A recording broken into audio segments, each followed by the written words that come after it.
All right, sorry about the delay. Let's go. Okay.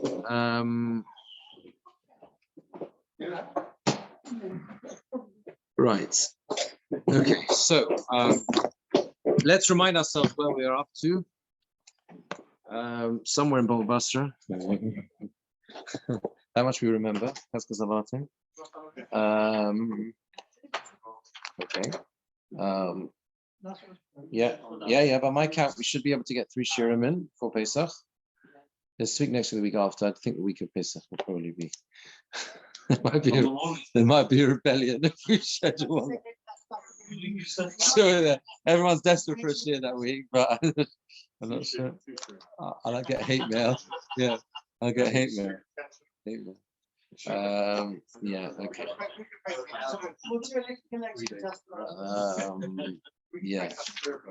Yeah. No, so I think. Okay, so if I'm not mistaken, we did. There's a little bit of Gemora that was a repetition from before, which I think we just did, which is on Lamed Vov Amud Aleph.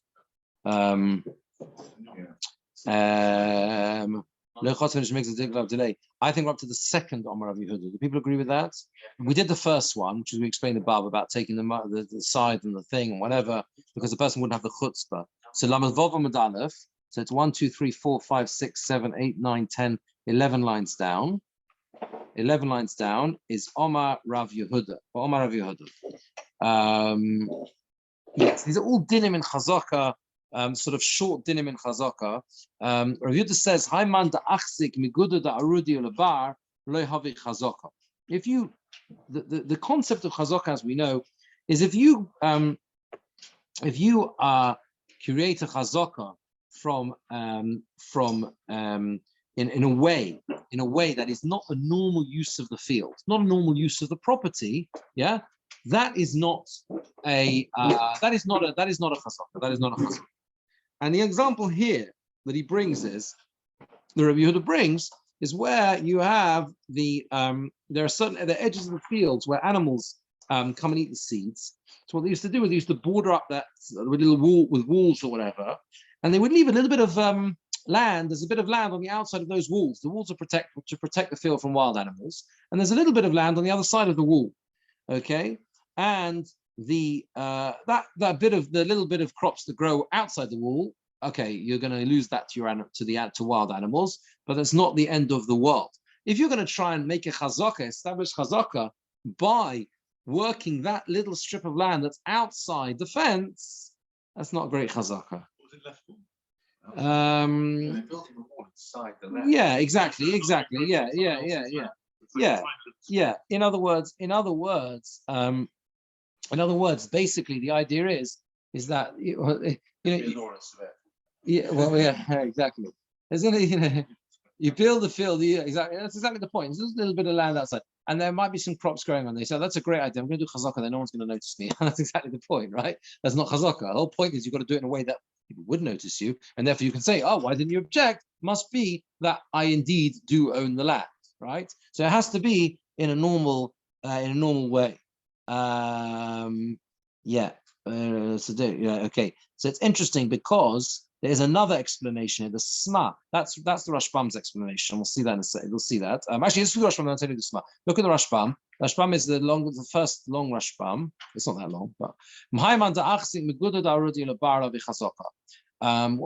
Gudo Da'arudi means the wall against wild animals. Wild animals, right? They come and consume the crops that are on the edge of the field.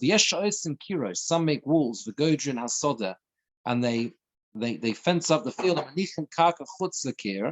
and they leave some land outside the wall, a little bit of land, besodos, in the fields of smuchos liyar, that is close to the forest. Okay, mashlichim shom zera, and they put a bit of seeds there.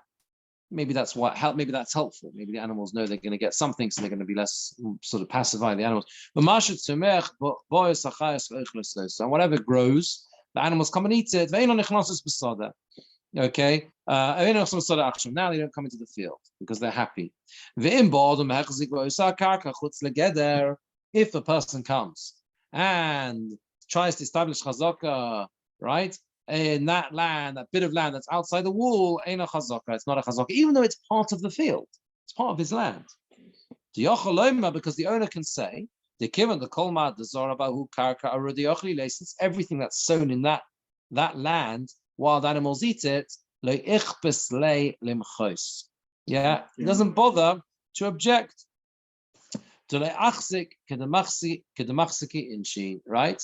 Because he is not being machzik as people are machzik, as people normally would use the land, normal usage of that. Therefore, they have a chazaka. That's why it's not a chazaka. Why, Martin, frowning? Why are you frowning, Martin? I'm confused where this strip of land is.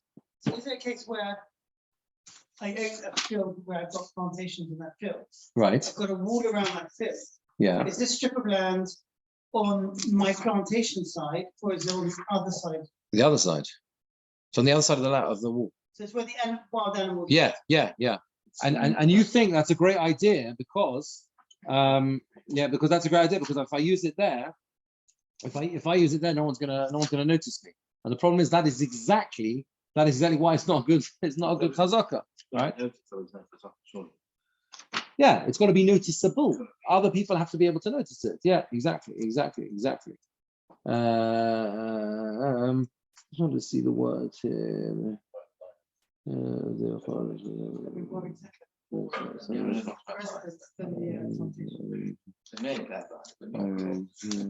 Yeah. Okay. Fine. All right. Anyway. There you are. Now the Sma says a different reason. The Sma is one of the major commentaries on Choshen Mishpat, Shulchan Aruch, and he says like this, that the owner of the field can claim that through planting around the wall, outside the wall, you're helping me. He's helping his field to prevent the wild animals, and that's why he didn't object. He can turn around and say, I didn't object because you were doing me a favor. Why should I object if someone does? Yeah, why should I object if someone? I thought you were just a nice, helpful citizen, a good Samaritan, not our faith, not our religion, right? Samaritan. But anyway, whatever. Yeah, it's not what. A scarecrow. You're a human scarecrow. You were sowing the land outside the wall, and that is, and therefore that's why I didn't object because I thought, great, you're helping me, and that's the chazaka, right? You don't need to come to it. You just need to say this. He's not going to object. Therefore, he's got no reason to object. Yeah. Therefore, it can never be. It goes together. It's always two sides of the same coin. You establish chazaka by doing something which should prompt an objection. But you didn't do anything properly. And if you don't object, mine. Well, that's proof it's mine. I think it's adverse possession. If If you're hiding, it's not possession. You can have defense to why you can object. That's what you got here. You can have a defense as to why. Yes, that's right. Yes, that's right. That's right. Exactly. Both explanations rely on the fact that there's a defense as to why you didn't object. Rashbam says the defense is because I didn't bother objecting. Why should I object if you're just hiding or skulking around the edge of the field and not behaving like a normal inhabitant? It's obvious you don't own it. So why should I object? And according to the Sma, the reason why I didn't object is because you were doing me a favor. Why should I stop you? I'm getting free benefit here by someone planting nice crops outside the wall, which is stopping the wild animals from entering the field. It's great. You also turn around and say, you can do what you like. This is my land. But if I choose to or not to, I can type my program. Not to what? Object. No, that you can't do. Because I can say the fact that you didn't object is proof that you didn't. You know why you didn't object? Because I own it. Okay. It doesn't help you. If it's normal usage of the land, you should have objected because that's what people normally do. And if you didn't object, I've got a valid reason to say it's mine. I don't have a document. People don't keep the documents more than 3 years. Everyone knows it's mine. Doesn't help because they sold it to you. You sold it to me, didn't you? Do you not remember? You've forgotten? Shame. You forgot. Short memory. Everyone knows it was yours. Of course they do. I agree. I bought it from you. That's my story. No, that's the point, right? Now, what about other types of chazaka that don't work? So he says, there's just another line in the Gemora. My timer, what's the reason? Because he will say, whatever he's going to sow, the animals are going to eat anyway. Interesting, because that line in the Gemara is not really like either of them. It's another reason why he's got a defense. His defense is you're not doing anything useful. I suppose that's really fits with either in a way. In other words, either that means you're not doing anything, you're sowing something which animals are going to eat, right? And therefore there was no, it's clear that you didn't own it, because what's the point of doing that? Because the animals are just going to eat it anyway. Or the fact that animals are going to eat it is going to benefit the field, therefore I didn't bother stopping you because you were helping me, right? That's the way the Sma will understand it. Anyway, that's that. New case, Rabbi Yehuda says further, Ochla Arla, if he consumes it while it's Arla, if one of the 3 years is an Arla year, yeah, then Eina the Bach changes the Gersa. Ochla Arla, Shvias v'Kilayim Eina Chazaka. If the years he consumed it, one of the years he was using the land was either Arla or Shmita or Kilayim, it's not Chazaka. Tani Nami Hachi, the Bryce is the same thing. Ochla Arla, Shvias v'Kilayim Eina Chazaka. If he consumes the land while it's Arla, Shmita, or Kilayim, so it's all examples where you cannot use the produce, you can't work the land where you can't use it. Eina Chazaka is not Chazaka. Let's see the Rashbam. Ochla Arla, Achas min hasholosh shonim have yishnas Arla, right? One of the 3 years was an Arla year. The 3 years when you can't use the what's it called? You can't use the crops. The first 3 years. Eina Chazaka is not Chazaka. Ich beslei lebal hasodeh b'shnas Arla, because the owner of the field doesn't care about an Arla year. That's why he didn't object. Why should I object? I can't use the produce anyway in the first 3 years. Because again, how much more so? If all 3 are Orla years, then how much more so that you don't? There's no reason for me to object. Orla v'kilayim, he says Orla and kilayim achiloson be'isra. There are differences between Orla and kilayim on the one hand and Shmita on the other. Orla and kilayim, the consumption itself is not allowed. It's awesome. Yeah, either because it's kilayim or because it's Orla. Shvius is Shmita's hefka lakol. It's hefka for everyone. That's why he doesn't object. So chazaka is not chazaka because anyone can use it. Pirish ben Chananel Garsin on Hachi. Rabbeinu Chananel had the text Achla Orla Shvius Kilayim Harezu Chazaka, which is the opposite. Fascinatingly, Rabbeinu Chananel had the Gerson in the Gemora, which is the opposite. That is a chazaka. But the Rashbam says V'lo nehira. This doesn't seem correct. Okay, so will you tell me? Well, what's Rabbeinu Chananel? Smith, you can't even work the land. How can you possibly have a chazaka? It grows naturally. Yeah, but where's the chazaka? You're not doing it. You're not on the land. You're on the land eating. Anyone can go and eat it. So Tosfos defends Rabbeinu Chananel. Tosfos says, there's only one Tosfos on the Amud. He brings the Giras of Rabbeinu Chananel. Hachi Giras Rabbeinu Chananel. Achla Shvius Kilayim Hav Chazaka. V'chein nira l'ri ikka. That the ikka is like Rabbeinu Chananel. V'ayri, and it's talking about kasha achla zemoros. When he used the land, the word achla is confusing. Achla means eating, but it also means using, right? He achla zemoros. He used it when it was just the twigs. He used the twigs. He benefited, took the twigs from the land and used them to firewood or make a haystack or build a house or whatever you want to do with twigs. He did more than just eating. Oh, he wasn't eating in this case. He wasn't. It's a usage. Just a usage. So in other words, Rabbeinu Chananel, you understand that explains it, right? It's a normal usage of the land. All three. All 3. Seems to be. All 3, whether it's Orla you can't eat the fruit, Kilayim you can't eat the fruit, and Shmita you can't eat the fruit. But you can use parts of the tree in various ways. You could use the Shmita fruit. You could use it if it's not commercial use and it's kind of casual, local. Well, it's hefka. Which means By definition, no, that's why he doesn't object. That's what Rashbam said. The person. Meaning, no, but the point is that won't establish ownership. Because the guy will always say, I didn't object because it was hefka. Of course I didn't object. Why shouldn't you enter like everyone else? Is it more than just, is he sort of squatting there as well as eating? Then again, it's a catch-22. If he's using the land, if he's like using the land properly and he's working the land, then he's breaking the rules of Shemitah. So it's obvious you're not establishing ownership because everyone knows, and also it's unlikely we talk about that case because we generally will not talk about people who blatantly violate Isurim. It's not we're not looking for such case studies, right? So the assumption is that he is. It would seem that he is using the land in a normal way, although that's not true because he is using it. According to Rashbam, the case is that he's eating kilayim or so whatever. So it could be his doing it. So anyway, the point is that with Shemitah, the defense is I didn't object because it's hefka, it's ownerless. So clearly you're not establishing ownership. You're just using it like anyone else. So why should I object? You foresee that will be back to mind year. Yeah, but that year I don't need to object. That year, so that you can't establish chazaka. That's the year we're interested in. The year doesn't count. Now, the Rabbeinu Chananel says it's true that the fruit is not usable, but there are other things you can do. You can use the twigs. Okay, you could use the twigs, and you can use the which grows in that way. All sorts of other things. Yeah. He brings a proof from Ksubas, and he says, yeah. And he has a problem. Who says, how can you say kilayim wood is allowed? He brings the famous Gemora in Psochim, in Kol Shor, where you have the oven that you fire with husks of orla, or kashin shel kilayim kerem, twigs of kilayim kerem, right, where you've got to smash the oven if it's a new oven, yeah, and all these things. So therefore, who says, the implication is they are not allowed.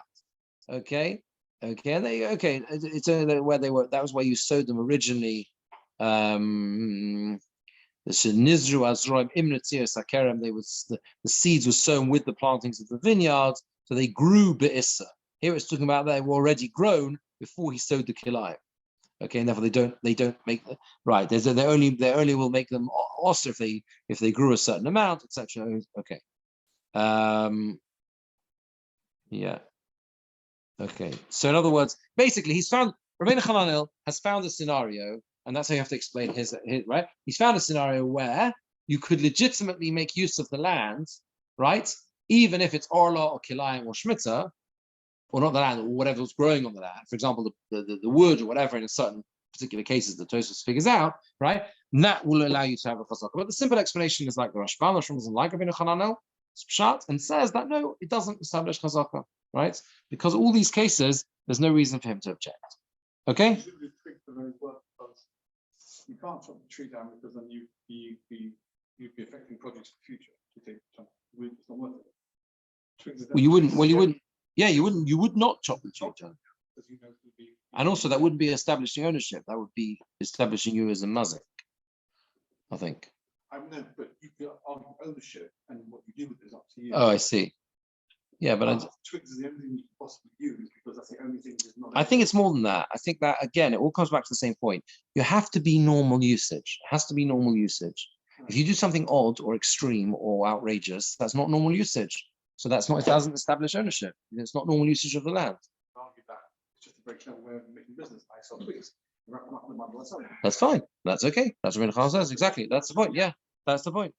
Omar Rava. Rava says, sorry, no, Omar Rav Yosef. Sorry. Omar Rav Yosef. Ochla shachas lavi chazaka. Ochla shachas. Now that means that you eat it, you start chopping it down very quickly. Shachas is stubble. When the crops just grow a little bit. Now, stubble is useful for animal food. That's what you do with it, apparently. You cut down when it's just newly grown, and you give it to your animals. And it doesn't matter because it will then grow back later, of course. That's the nature of these things. But the point is Rav Yosef says that even though you are doing something which is ostensibly normal behavior, what are you doing? You are cutting the crops down while they're still just newly grown, little shoots, and you're feeding it to your animals. That's normal. That's a normal thing to do. Lo havi chazaka is not chazaka. Why? Because you're not using it normally, right? The man will say, the other guy will say, I didn't bother objecting because there's a presumption that you're only using it in this way because you're afraid to use it normally, right? Right, and because you went into the land in theft, because you're stealing it. This is a bit of a gray area. You understand? We've said the principle the whole way through. Normal usage, establish chazaka. Why? Because if I'm using your land normally and you don't object, that's a proof that you agree with my ownership. Now we're saying there can be like a gray area where it is normal usage, but people don't generally do that. They don't. It's not normal, right? It's not. And therefore that because you're not using the field in a normal way, you've designated this field for animal fodder, and you're using it and you're cutting it down quickly whilst it's stubble. That's an assumption that you were just afraid that I would turn up, and therefore it's no chazaka. That's why I didn't object. But Omar Rava says, if he's in a valley, the valley of Mechuzah, which is a place in Bovel, then it's a chazaka. Why? Why? Because that was a place, the Rashbam explains, they were very wealthy people. And therefore, they had lots of animals, okay? And they used to actually, they used to have like whole fields and areas that were for this purpose. It was a normal thing. People in Mechuzah, because they had loads of flocks and cattle, herds of cattle, whatever, so they had fields designated for those. So you would do that. That was a normal thing to do in that area. And therefore it is a chazaka there. Okay, let's see the Rashbam. It's about 10 lines before it gets wide. He didn't wait until it grew. 3 years he cut it down when it was stubble, and fed it to his animal. It's not a chazaka, it's the animals. The shomet v'achel, because he's not eating in a normal way. He's not eating like people normally do. And that's what the other guy didn't object. He didn't object against him because there's an assumption that he's afraid to object as other people do. He must have descended to it in theft, right? That's why he's afraid to be machzik normally. Rava says, if this stubble is in the valley of Mechuzah, because they were wealthy, but behemoths them with lots of animals, and they used to feed the fields literally to the animals when they were stubble. So it was a normal way in those areas. It's all to do with normal behavior. This is very open book. Yeah, go on. What do you mean? Well, how you judge it? Yes. Yeah, that's true. We have to go by after the reasonable man test. Right, but there's also thinking of that. Or something like that. What I choose to do with my land, it's not how you choose to do with that, but it doesn't make me unreasonable. No, it doesn't. But we have to go down the golden mean, the middle of the road. We have to try and establish methods of behavior that's Chazal do, or what I consider normal or consider not normal. And sometimes it can be variable place to place. So in the area of Mechuzah where they had large flocks of animals, it was a normal thing to do. It was a very normal way to use your land. You use it that way, you establish Chazal. Other places, that's a weird thing to do. Most people don't do that, right? Yeah, you need a bit of animal food, whatever. You get animal food from here, from there. But you don't have a whole field and you use it for stubble for it's not a normal thing. Yeah, you give it to a pet store. Yeah. Exactly. Now, final case in the last case in the Sugya. Omar of Nachman. Rav Nachman says, Tafticha lehavi chazaka. Tafticha is not chazaka. Now, this is a type of land which is all broken up. Look at Rashbam. Tafticha karka pisucha umalea b'koyim. It's like an open land. It's got lots of cracks and crevices. Not able to produce fruit. Lehavi chazaka is not chazaka to mipnei rasa, because it's such bad land quality. That's why he didn't bother objecting, because no one wants it.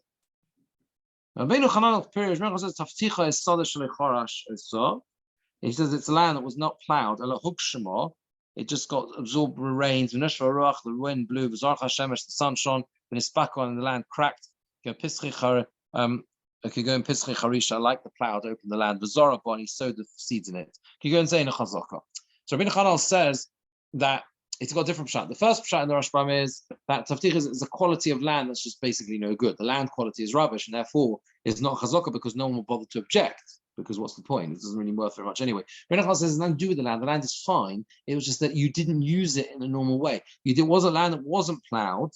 It just all happened naturally. It rained, the sun shone, the land cracked, and you decided to put some seeds in the ground. That's not chazaka. That's not a normal usage. That's what Renachal's pshat, right? I mentioned. I don't think I mentioned this in the past. In the summer, we went to see a Shmita farm. The farm keeping Shmita, not far from Yerushalayim, half an hour away from Yerushalayim.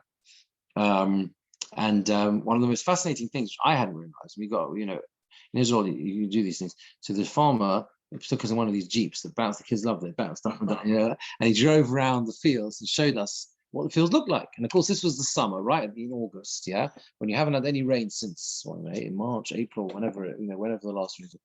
And the land, he said, the land was so bad that he said it takes months to recover. He says, from they start working the land literally Tzom Gedalia. Okay, that's when they start there, but it takes months for the land to recover before they can actually grow anything.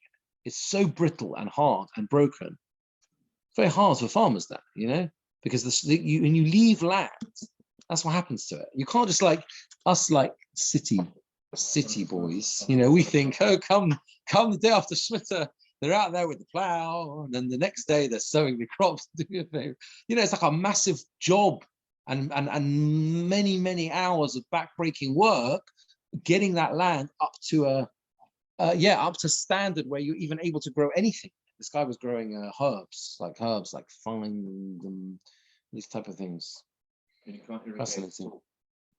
No, you can't grow. You can't No, grow. great. Just let the irrigation continue working. No, I don't think so. No. You can't grow in land. You can't It's just grow. not so dry. It's not like trees. You see, if you have lemon trees, then your lemon trees are lemon trees, right? So the lemon trees will produce fruit. And it will look a mess. There's still pictures of the estrog during Shemitah. You see pictures of what the estrog fields look like, right? So it's all a mess because it hasn't been looked after and whatever. But but the esrogim are still growing, right? The trees produce esrogim. They haven't been treated properly, and they haven't whatever. But that's not the same with crops. Like little, the crops are gone. There's nothing there. These don't need water. Maybe they keep growing and they don't need it. No? I don't know. Well, These orchards in this I've watched it. They've got deep roots. yeah. Anyway, but either way, trees are different to vegetables and crops, like perennial stuff. What you can do some work on a tree? No, I don't mean that. I mean that the trees will still be trees, right? They're not grow. They don't be planted. Anyway, that's what we're talking about here. Tafticha. Now, and then he says that also, if you just sow a core of seeds and you produce a core of seeds, a core of crops, is not a chazaka. Says the Rashbam, opik kora zara kora, if he sows a core of ayal kora, velikit boy core, and he produces and he gathers in a core, that same amount, the hechnes the base, he takes it to his house. The kibbutz the lake harvacha, since there's no profit, lavi chazaka to the choshes. Again, he's not bothering to object because there's no profit. Why should I object if you put all your effort into sowing a core worth of seed and you produced a grand total of a core of crops? Well, that's right? There's no benefit to that. So again, there's no point objecting, and therefore it's no chazaka. And finally, now the Gemora is like, this is a very big shift. This now, it's not about the crops; it's about the people. There are some categories of people. We already met one of those categories at the end of the last Omer. Do you remember what that was? A non-Jew. No, People will be scared to object, right? There's another similar category, and there the Rashbam compared that to this category, and that is the Beirish Gulusa, the house of the exile, who was basically the Jewish representative who was representative of the Persian government, and everyone was very scared of them. In Hechzik, Lo Achzikibon, they can't be machzik our land, and we can't be machzik their land. In Hechzik, then so they say, no, if one of them does a chazaka, says the Rashbam, in our fields, third line down, Eino chazaka is not chazaka. But certainly, he's got to be careful about his document. Because everyone's afraid of them, no one's going to object to them. So none of them can establish chazaka in our land because they can't come along and say, "Hey, no one objected." Yeah, no one objected. We're terrified of you. That's why we didn't object. Right? We're scared. And we can't be machzikin them either.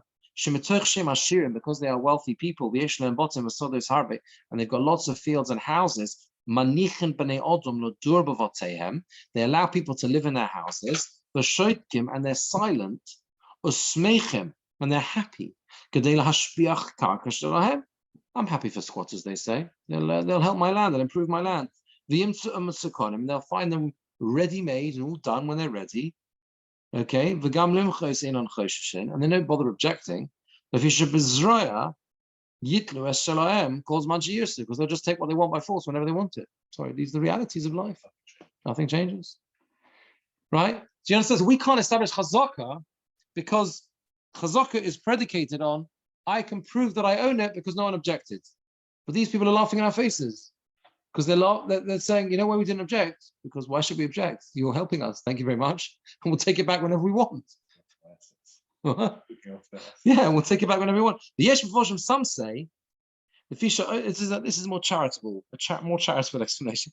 Fisha Asukin B'Tzarchit Tzibur, because they're so busy in communal endeavors. Tzarchit Tzibur, Ein Yoidin Mimachzik Shelahed. They have no idea who's even in their land. And therefore that's why they can't, and that's why we can't imagine they can't object, they don't know who's there. But the Rashbam says Veloni hero, he doesn't like that. Very interesting question. It's not, it's a bit, it seems very vague. It's like, they probably were different. Yeah, it probably depended on the personality. One thing is clear that they had an external role. That's very prominent. The Reish Galusa, literally the head of the exiles, was someone who was the forward-facing face of the community to the non-Jewish public. In some ways, not dissimilar to the office of chief rabbi in this country. It's not fair that because it's not entirely that. That's a part of the role. It's a very important part of the role.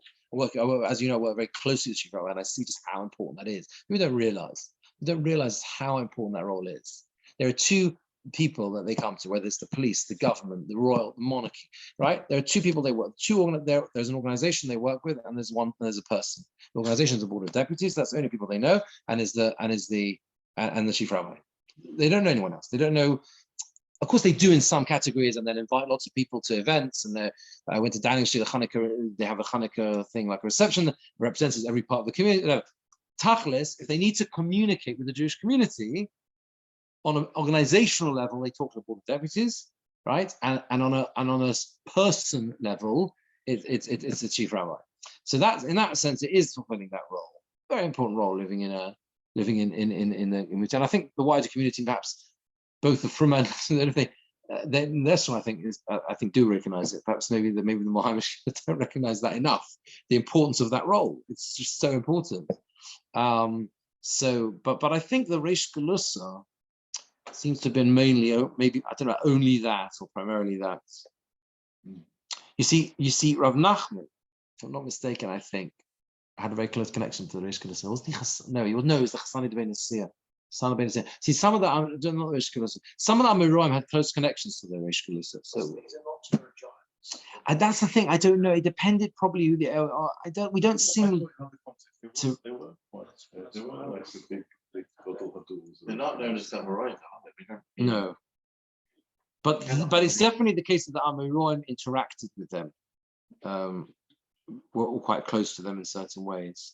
Okay, it's something to look into. You can look into some of these things that people have looked into, and it's all over Shas. Yeah.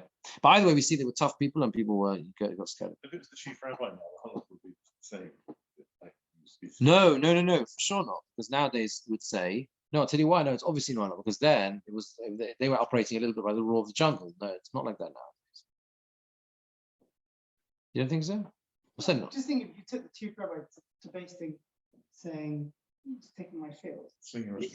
I don't know. No, because nowadays there's a recognition of there's a concept of rule of law. I don't. So I don't think that level of fear in terms of a justice.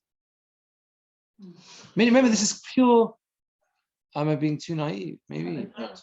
Even power. Even in power. Have a presence which is not always easy to object to, and that's clearly why they can't have a chazaka, which seems to be a very good check about to stop. Yeah. Abuse of power.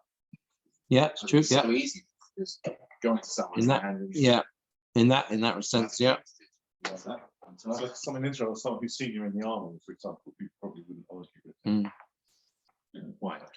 Yeah, no, it's certainly the case that people will be afraid. That person who is more powerful, people are afraid to object to. That, of course, remains. That's human nature. So in that sense, yeah, that's definitely the case. People are afraid to object to. The more powerful someone is, the more people are afraid to sort of say anything, which exactly that's just human nature. Yeah. Okay. So now the next little piece of Gemora, which is very, very small, is a fascinating sugya. About the limits and rules of chazaka surrounding things which move around. Now, because you see in the Mishnah, If you go back to the Mishnah, it's a long way back. The Mishnah is on Chof Ches Amud Aleph. What was that? Yeah, Chof Ches Amud Aleph. What? Is it? Chof Ches Amud Aleph. The Mishnah says, the Mishnah gives a list. Cheskas Habatim, right, houses, Boris, which is pits, Shechin, or different types of pits or trenches or water things or whatever. Vashevoch is the dovecot. Merchatzoi is the bathhouses. Beis Abadin is an olive press. Beis Shlochin is a guy, it's watered, it's watered through a well. V'ho avodim, and servants. Anything that creates produce all the time, fruits all the time, chazaka is 3 years. Servants. Okay, so now that is interesting, and that's what we're going to talk about now. You can have a chazaka on slaves. Now, why is that strange? What does that mean? What does that mean? Yeah, okay, fine. What does it mean? Physically, what does it mean? You're not sowing crops. Well, they changed up for you. No, it was working for you. Chained up, working for you. He's not your slave. No. You same thing. Same thing. I say you had a wonderful slave bought in the slave market. Fantastic slave, Eved Kanani, right? Treated you well for many years. And then my story is, I bought the slave from you, fair and square, paid 100 quid for the slave, and the slave now works for me. You come along 3 years later, and you say, you stole the slave from me. And I say, no, I don't. I bought it. He said, where's the shtar? I don't have a shtar. You don't have a shtar. Why do you have a shtar? Because I didn't keep my shtar as long as the day. I docked it for 3 years. So then you say to me, prove you own it. I said, I'll tell you, I'll prove I owned it. Because I used the slave normally for 3 years. You didn't knock on my door and ask for the slave back. And therefore I've got chazaka. Slave can be able to confirm or contradict. We're not really consulting the slave. Well, they're illiterate. No, we just we know the voice of the slave is not heard in this debate so much. I mean, genuinely. Yeah, of course there were exceptions. So yeah, no, I'm saying it a little bit tongue in cheek. We need to look at this slave. We need to look at this eved. We have to look at this eved in an abstract way, in the sense that we're not. The opinion of the eved doesn't seem to be taken into account here, right? We're looking at it. The eved was bought as a piece of property, effectively, and that's how it is, and therefore we need to look at it like a piece of property. That is I'm afraid that is how we have eved kanani. It's an eved kanani, but the question is, I thought you were going to say something else. I thought it was going to be forget our opinions. Forget our opinion. What? So what's the difference between an eved and everything else in the list? He moves. He moves. So what? Animals, yeah, but they're not on the list. They're not on the list. No. And what's the problem with something that moves? Again, what is chazaka? You go on to the left, it's like, Yeah, he could have come to you. This eved could have run away from Jeremy because he doesn't like the way Jeremy teaches him. Because Jeremy schlepped him all the way to Manchester on a Friday and back after Shabbos because he needed his eved in order to help him with his grandson's kiddush. And the eved's had enough of Jeremy. Sorry, Jeremy. I mean, I'm just using an example of getting carried away in the emotional. But the eved's had enough. So the eved runs away. So how can I prove ownership? Maybe he wandered into me. I didn't buy him at all. Maybe taking the view of the eved who's run away. Why would I view of the eved? The eved doesn't have a view. No, I'm saying he doesn't have a view, but he's run away. Well, then he doesn't. Then he does have a view. Jeremy, forget about the eved's view. We're worrying about who owns this piece of property. It's not to do with yeah. No, but the point is no, that doesn't matter. That's not what chazaka is. No, I'm not. The whole point you're making is that because the eved can move, Yeah. this establishes a precedent. Because the eved moved to another person. Therefore, and the original owner did not object. Therefore, he can establish a chazaka. No, because the original owner, if something moves around by itself, be it an eved, be it a sheep, be it a cow, the original owner always has a defense.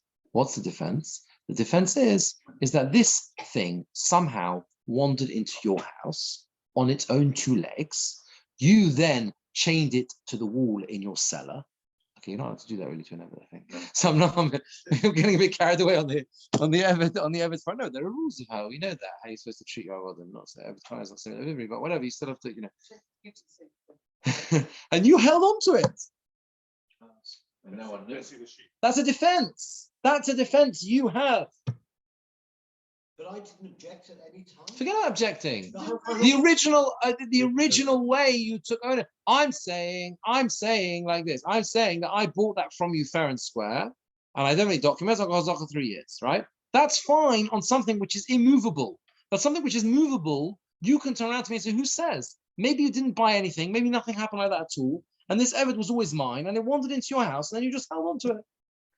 Why didn't I object? I don't know where it is. I don't know anything. It's gone. Yeah, didn't know who to object with. So that's a very different argument. I didn't know where to go. Okay, I don't know whether you can say that. The truth is that the idea that you don't know where it is. It's a bit tricky that because with fields we don't say that. Chavra is say that's the whole logic, right? That even if I don't know who took it, but I should object because someone, if you're a friend of a friend, if I stand and object, Maybe public sense, might be hard to get it back. Yeah. Okay, so but let's see how to develop this sugya. But this is the fascinating question which this sugya addresses: the idea of things that does chazaka apply to things that move of their own accord. The Gemora asks that as a question. The Gemara says, "Well, avodim yeshlem chazaka. Do avodim? Is it possible to establish chazaka over avodim?" But ha'amar Reish Lakish says, "Hagodros ein lahen chazaka." Godros are like flocks of sheep. Gidros tzon. Where does it say Gidros tzon? No, I don't think it says Gidros there. It says yeah, the row edge, but it doesn't say Gidros. It doesn't say Gidros. So Gidros Yaakov. Yeah. Gidros tzon. I think it says they're flocks of sheep. Yeah, and Gidros are flocks of sheep, right? So Hagodros ein lahen chazaka. Godros don't have chazaka. Flocks of sheep. So let's see the Rashbam, and we'll understand why is it that Godros don't have chazaka. Hagodros ein lahen chazaka, says the Rashbam, for about 6 lines down. Godros tzon, flocks of sheep, the whole davar hamahalech badrochim ubishvakim, and anything that goes by itself on the way or in marketplaces, shiyocha loma, that he is able to say, that means the original owner, me'atzmo nichnas, it walked in of its own accord. Or ator hichnisoso lebeischa, you encouraged it to walk into your house. V'hechzakto, and you established chazaka on it through that, or subsequently. Eino chazaka, it's not a chazaka. Ve'ein yochol loyma lekochu biyodi, and he's not able to say, I bought it. Servants, they walk around everywhere. But Tnan and the Mishnah says the Yishlem chazaka. The Mishnah says they have chazaka. And how can that be? How can you establish chazaka with something that can walk around of its own accord? Of its own accord. Of its own accord. So we need to understand this. We need to understand why it is that things that move around of their own accord, you can't establish chazaka. What would you say? What's the reason? Let's have the question. Avodim saved should be the same as anything else, like animals, etc., where on the face of it, you should be able to establish chazaka 3 years. Why not? 3 years, you didn't object, etc., prove it's mine. You can't exert control over the thing. It's ambulatory in the same way as you can. Is it to do with the fact that you can't establish control over it? Or again, we're focusing on how it got to you. Let's think of an immovable item, right? What are the options? How did, again, we're not metaltalin, because metaltalin is a motzei mechaber of haraya. But if I have a diamond ring in my possession, it's mine immediately, right? Yes. Hamotzei mechaber of haraya. If you have no proof it's yours, it's mine, right? Yeah, that's metaltalin. So we're not talking about movable items, moving items. We're talking about the other things in the list. It's land, houses, etc. Let's consider, how did this house or this piece of land get into your possession? What are the possibilities? You've got to move in. I bought it. Number one, I bought it. Yeah, how did I get possession? Number one, I bought it. I squatted in it. I moved into it. No, but that's not how it got into my possession. How did it get into your possession at the beginning? How did it get into your possession? You were leasing. You could have been that you, in some way, had legal ownership of it, but it wasn't yours. It could be that you bought it. It could be that you inherited it, so it was always yours, always in your family. Or it could be that you stole it. Now, all of those options are possible. Chazaka, what does chazaka Could have been a gift. Could have been a gift as well. Yes, it could have been a gift. A disembodied voice. Yes, right. Sorry, yeah. Only from where you are. What was that? Only from where you're sitting. Yes, sorry, I didn't mean that. It was not pejorative. It's just that took us back. We're so used to the pronouns. Yeah. Yeah. So the that's why it could have been a gift, exactly. But Richard's right, 100%. It could have been a gift. It could have been a gift. All of these things, it could have come to you in all these different. All these things could have been a way in which it entered your possession. Now, I want to prove that it entered my possession through a legal means. Let's leave aside the the one about where you start off with renting, because that's all kind of complicated. Can that become a chazaka or not? I want to prove that it came to my possession completely legally. How do I do that? I have a story which makes sense. It was gifted to me. I bought it from you, whatever it was, right? Or I inherited it, whatever it was, and therefore, right? The chazaka proves that it's mine, right? And the chazaka proves it's mine because that's why that's why I never. You never objected, etc. Your objection can't do anything now. Now that is all with land and immovable thing and things that have the same category as land. Now with something that moves around like a flock of sheep or an eved, there's another possibility. There's another whole set of possibilities, which is that the thing came to you, that you did nothing. And it seems that extra set of possibilities creates a fundamental weakness in your argument. It's at the beginning. The weakness is not the chazaka element. Do you understand? That's what's clear from the Rashbam. You look at the weakness, the fault is at the beginning of the 3 years.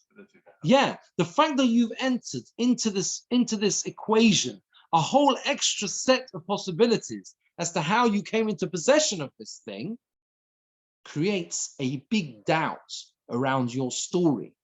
And yes, it's true that you still have a story. The story is I bought it from you, and the fact that I bought it from you, and I bought it from you fair and square, and I had a star, and I lost it, and 3 years, and you didn't object, and therefore it's mine, right? But if we're understanding chazaka like the Ketzos HaChoshen says, we've said many times, that it's a takonas chachomim. It's a takana to protect buyers. It's a buyer protection. It's like that. That's how it is, right? You're protected, right? Like the government protecting the bank. Is that right? All the people. You have it. It's a system of protection. Otherwise, no one's gonna be able to buy anything safely. So that's how it is. It's a system of protection. So it seems that the chachomim don't make that protection operative if your claim is substantially weaker in terms of ownership. Is that fair? I'm not suggesting this as a conclusive, explanation of the sugya. Does that make sense? Mr. says that you can have chazaka. You can have chazaka? No, that's what we've got to deal with. Yeah, that's the problem. All right. Again, I'm just talking about the Godris thing. I'm talking about the flocks of sheep. We're going to get to the answer. I don't know. Does anyone else have another explanation that works better? I thought them probably don't run off unless they're being abused or something. Whereas animals could be a bit more Animals, yeah. Then run and become a slave.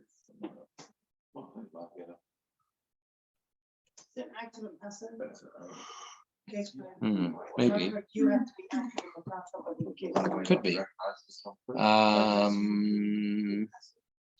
Where with what? With the goats? Yeah. With the sheep. Yeah, I think it's. Yeah, that's the point. The point is you have a weaker argument. I mean, the truth is I think this seems to be a straightforward way of explaining it. But what's interesting is the Gemora's answer is that in fact Godris do have chazaka. Look at the answer. Omar Rava, ein ran chazaka la'alta.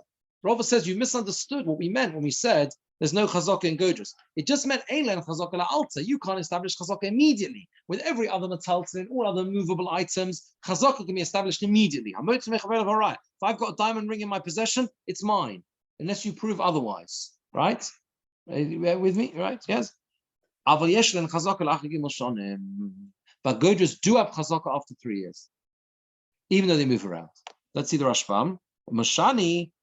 The Gemara answers, that which Rish Lakish says they don't have chazaka, that is only immediately. Someone who establishes chazaka on them in his house, he can't claim that it was bought, I bought it without witnesses or without a proof. Okay, if you just got them in your house, like other movable items. Which cannot walk, which do not walk around, assuming they are also things which are not usually lent out or rented out. Where a person is believed to say, I bought these, since they're in his house. Right? That's the rule. The with other metalton movable items, it's chazak immediately. The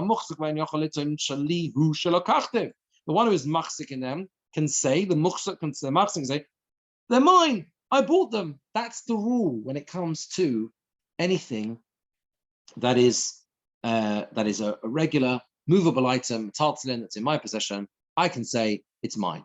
You prove otherwise. Avol yesh lahen la'avodim u'legodrus chazaka la'achar gimel shonim.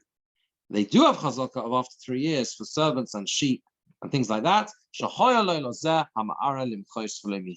Because this ma'ara should have objected, and he did not object. So in other words, what we're doing now is we're changing the whole thing, and we're saying that actually the simple distinction between things that enter themselves and things that walk around is basically that when things don't walk around, then I can basically turn around to you and say, the fact that this thing is in my possession is a proof of ownership. That's all I need. That's all I need. I have proof of ownership, right?